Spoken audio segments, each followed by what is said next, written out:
Welcome to the Salmon Runs YouTube. Enjoy the video. You start by verifying your app version and signing in. This ensures features match the walkthrough.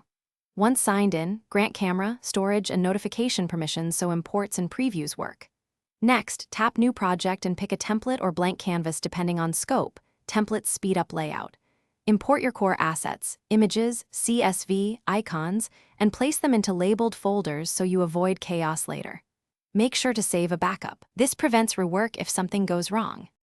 Once assets are in place, begin building by dragging pages, widgets, and connectors onto the canvas. This creates your app flow. You configure each component's properties, bind fields to data sources, define triggers for actions, and apply consistent styles for clarity. Make sure to set navigation paths between screens and tailor responsiveness for portrait and landscape. Preview frequently to catch logic errors early. When you see unexpected behavior, trace the trigger chains to find the root cause and refine the interaction. You complete the process by running thorough tests, validate inputs, try edge cases, and monitor performance metrics so users don't hit surprises.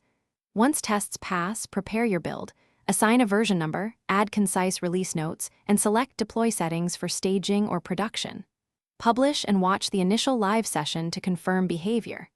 If something breaks, inspect the logs for error messages, roll back to the last stable save, and reapply incremental changes so you isolate. Thanks for watching. Consider subscribing if we helped you.